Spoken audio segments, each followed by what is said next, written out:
one one of the aspects of like doing time that sucks the most is that you're like literally locked up and can't get away from people. Like, right, the biggest idiots you'll ever. There are such stupid people in there. They're the biggest dumbasses you will ever meet in your life.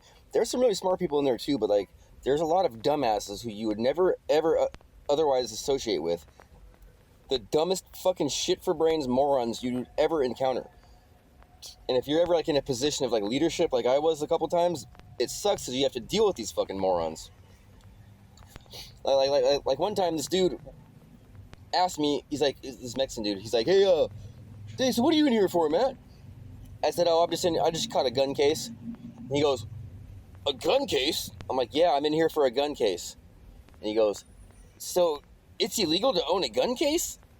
I said, no. I said, it's a gun case. My case is for a gun. He goes, yeah, you had not a gun, but the case that the gun came in. You got arrested for that? I said, oh my God, dude, you're a fucking idiot. Never mind. And I just walked off. Right? Fuck, like, just the biggest dumb. Like, I walked past this dude who was on the phone, right? And he was talking to his old lady or whatever. He's talking to her. I just happened to overhear what he said. He goes, yeah, babe, I'm finna be home soon, cause like, they finna give me 3 years, but I only do a third of that, so 1/3 of 3 years is like 7-8 months. I was like, oh my God, dude. When I was in Sac County recently, the last time I've ever been arrested, I was at Sac County, the branch facility while I was waiting to go to prison, and there was this Ukrainian dude, right? He's like this bald fucking Ukrainian. He was bald and had like a big bushy beard. And he was a cool guy. He meant well. He had a big heart. But like, he didn't speak English very good. And fucking, he thought he was like Mr. Gangster and thought he could do what he wanted. And I had to fucking check him hella times and let him know that, no, you don't get to do what you want. You're going to mind somebody. Right? And like, he didn't understand like boundaries and shit, right? Like he had ADD. He's a fucking kind of a J-cat. And so like, if he noticed like your bunk, like your top bunk, if there was no bunkie, and you had like your belongings up there, he would go up there and start like organizing your shit. Like get out of here, dude. What are you doing? So I noticed like he was starting to bother guys because like he would go into like a black guy's bed area and start like organizing the dude's bunk. I said, hey man, get the fuck out of there. You can't be over there. That's another racist's bed area. Get the fuck up out of there. So he'd be doing that shit, or like mopping black guys' driveways and mopping their floor and shit, which is cool, but you need to get permission before you go into their fucking driveway. I call it a driveway. Their bed area. Before you go into a black dude's bed area, you need to ask him if it's okay to clean his floor.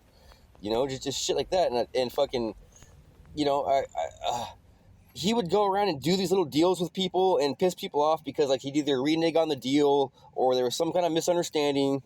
And so I fucking finally had to tell him. I sat him down. I said, look, stop making little deals with people because it always goes awry.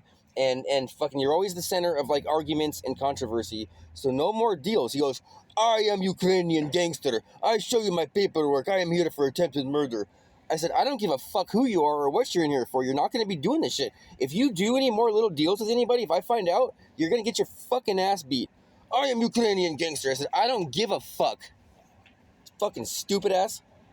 So like 20 minutes later, I overhear him with the Mexicans setting up some kind of deal for Pruno. He's like making wine or something with them. And so I call him back over to me. I said, are you making wine with the Mexicans? He's like, yeah. I said, did you not just agree to not make deals with people anymore? He goes, yes, but and he always has an excuse. And this, I said, check this out, stupid. You're on bunk status for 24 hours. You are not to leave your bunk. All right.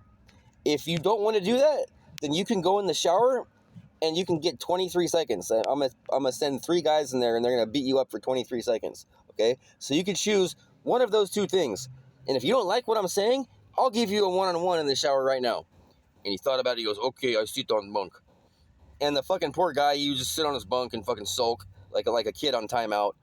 You know, because like he has to move around and he has to be doing shit. And I put him on bunk status, which I knew hurt him more than a ass whooping would. Then fucking, because I have a heart and I felt bad after like fucking 6 hours, I went up to him. I said, check it out, dude. I'll fucking give you a suspended sentence. If you go work out with me right now for an hour, I'll let you off bunk status. He goes, okay. Then I made him do a bunch of push-ups and then that was that. But yeah, you're just around fucking dumbasses. Just straight fucking idiots, man, you know? So don't go there. I'm not going to go back. You don't go there either. It sucks. Oh, and before I go off, I forgot to tell you about some more dumbasses that I've encountered.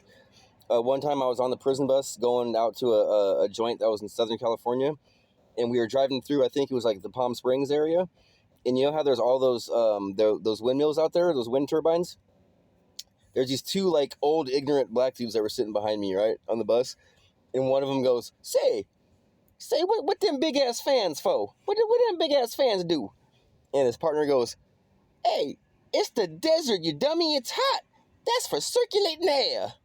I was like, yeah, for circulating the air.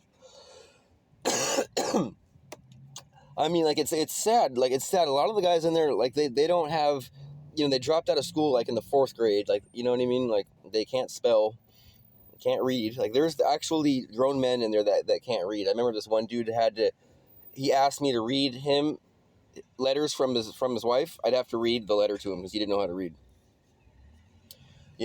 That's one thing, but like the stupid people, talk about stupid criminals, like they'll do the dumbest shit, like right in front of the guards because they're stupid. It's just, jeez. But yeah, it just gets unbearable, like just being around so many idiots and they bother you with dumb shit all the fucking time. But oh my god, yeah. So say no to drugs and crime. You guys have a good one. I hope my shit was funny.